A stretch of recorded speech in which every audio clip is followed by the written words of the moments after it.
Today I am doing another spring project.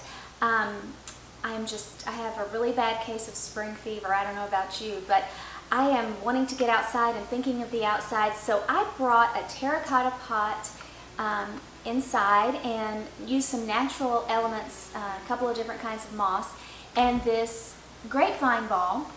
And when I added some little fairy lights with the brown cord, it just made the best topiary for spring.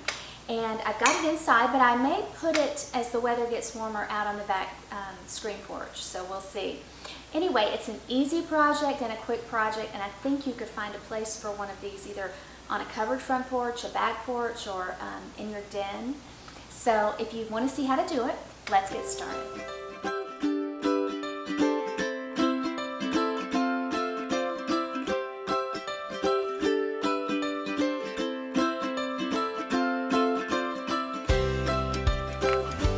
I've got my pot all painted and given a little bit of an aged look. I did it with paint and wiped it off with a baby wipe. It was watered down paint, and I just wanted it softened to look not so brand new. A little of the terracotta color shows through, but it's not so bold. I don't like bold in my house or my garden. I usually keep everything really soft in tones. So now I'm ready to put this together.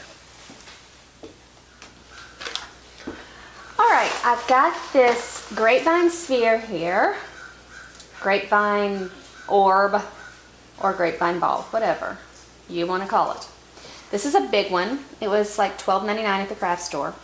And my terracotta pot, which I've given a little bit of an aged patina. And these lights, they're little fairy lights with a brown cord. I love these. I've used them before. On my blog there's a tutorial for a grapevine orb little chandelier that I use on my screen porch, and it's really cute. But I use these with the brown because obviously they blend right in. So I'm just going to position these inside my grapevine orb. Alright, you can tell I'm just feeding the lights into the grapevine ball or orb and tying them off with a small piece of twine. It takes a little while, although it's easier with the bigger grapevine ball like this because you can almost get your hands in there. I've done smaller ones and it's a lot more difficult because of the tight quarters there. But it's kind of a matter of placing them. You want to make sure you've got it exactly where you want it. You can't be too precise or it'll drive you nuts. But you don't want a bunch of lights in one area and no lights in another area. So you just have to be careful. Take it slow. It's going to take a while. These are 50 lights, so I've got a little while to go. Alright, we've got our lights on our grapevine ball.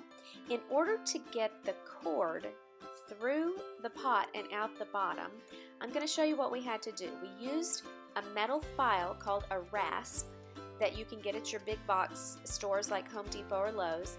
You make the hole bigger in the bottom of the pot with that rasp. You don't need a masonry bit to drill this. It just needs to be a little bigger.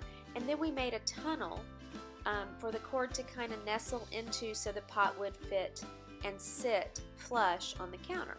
So it's really not hard. It didn't take long. The husband helped me do this, and that's how you make that. I took some sheet moss and used a glue gun to glue it around the lip of the terracotta, and I showed you the pictures where we have the hole in the bottom and a line for the cord to go in so it keeps it level.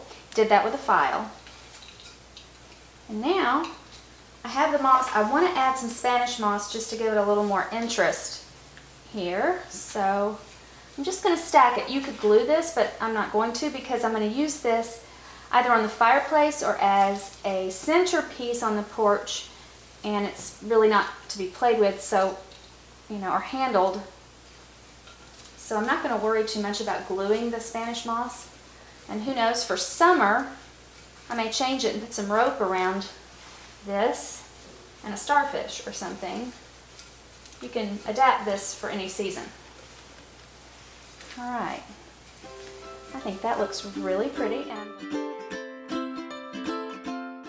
And here it is, the little grapevine ball topiary.